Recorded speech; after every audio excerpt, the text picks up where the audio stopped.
Now, during his State of the Nation address this week, President Cyril Ramaphosa announced government's plan to strengthen the country's education system, focusing on inclusivity, equality and alignment with economic needs. Ramaphosa outlined a comprehensive strategy to enhance South Africa's education system.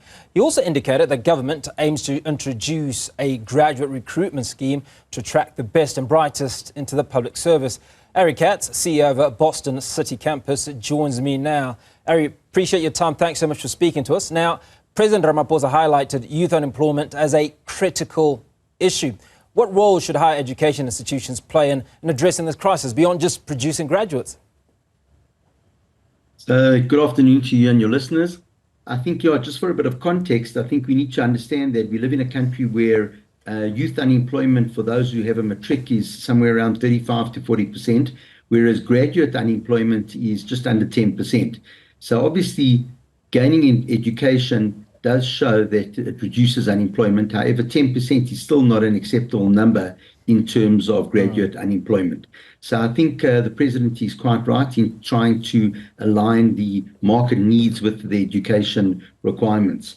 I think one of those key things is that one needs to understand that higher education really is about developing the cognitive skills to think in a certain discipline, whereas gaining employment requires now taking those theoretical skills and trying to put them into practice. Some of the techniques there, or some of the suggestions that are made for higher education is, number one, to include what we call workplace integrated learning within the curriculum, so that students get an opportunity to actually apply their theoretical knowledge in a practical environment prior to graduating. And obviously this shows that they can actually apply their knowledge, but experience around the world shows that those who've been involved in workplace integrated learning have a much higher success rate in terms of gaining employment. But there are a couple of other factors in our current economy. The one is AI. We need to think about that, and we need to ensure that we're incorporating AI into every aspect of the education system. And it doesn't matter whether you're studying law or accounting or engineering, there needs to be an AI component in every single curriculum so that our students are actually able to cope with AI when they enter the workplace.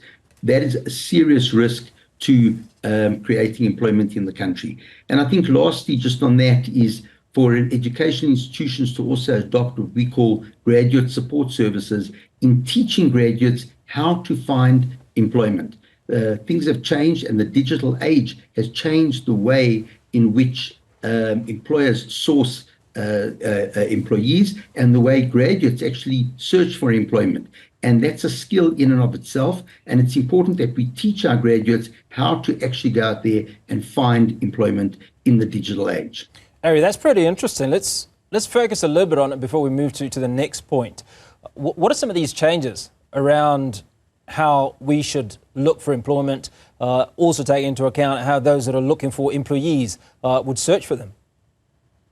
So I think there's a couple of things that we need to think about. The first thing that I always tell graduates is stop thinking about the employment market as being purely South Africa. We live in the digital age, and COVID taught us and created an environment where the entire world has become a digital planet, and you're able to externalize your services. So if we teach our students, for example, how to use the gig economy, you can live in South Africa and you can actually export your services to anywhere else in the world.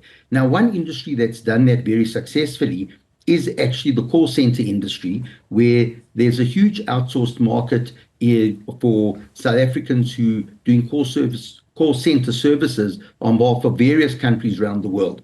But that doesn't have to stop at call center. That could be expanded to many other disciplines, particularly funnily enough, in the media industry.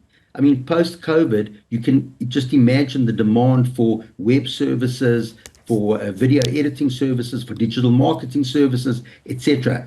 And I think there's a huge opportunity for graduates to leverage, number one, their qualifications, but at the same time to also leverage the poor rand or the weak rand against the dollar, for example, where we can export our services in rands at a much cheaper price than those could be bought in America. And effectively, it's a commodity.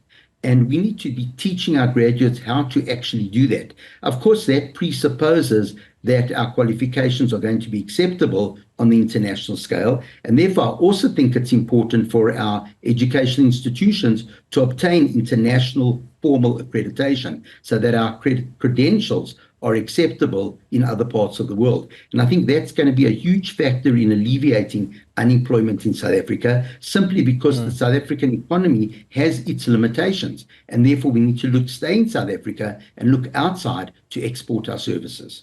Now, Ari, the President's emphasis on vocational training signals a shift in government policy, right? What needs to change for students and parents to view TVET colleges and vocational training as attractive first-choice career options rather than a last resort? So I think one of the things that government needs to do to put their money where their mouth is, quite frankly, is to up the game of the TVET colleges. You know, there's a report that was produced in 2024 on the throughput rates of TVET colleges. And if you look on page 7 of that report, you will see they list every TVET college and their throughput rate. And the average throughput rate of TVET colleges is 11%. Now just think about that. If you look at it conversely, 89% of students who are attending TVET colleges are not meeting the minimum throughput rates. So there's a huge amount of waste in terms of money that's invested, but actually, quite frankly, more importantly, manpower and human capital that's disappointed and not achieving their potential. So I think one important factor that the President needs to take account whilst he touts TVET colleges, and I do believe that that is one big solution to the unemployment crisis in South Africa, but one needs to up the game of standards of teaching and learning at the TVET colleges so that our throughput rates are significantly improved.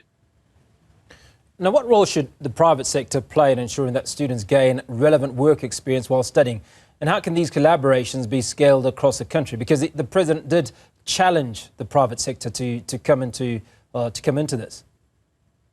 So as I mentioned before, I think workplace integrated learning is a critical component. And in order to achieve workplace integrated learning, it's important, obviously, that businesses open up their doors to allow graduates and actually even students to gain experience whilst they're studying and post-graduation.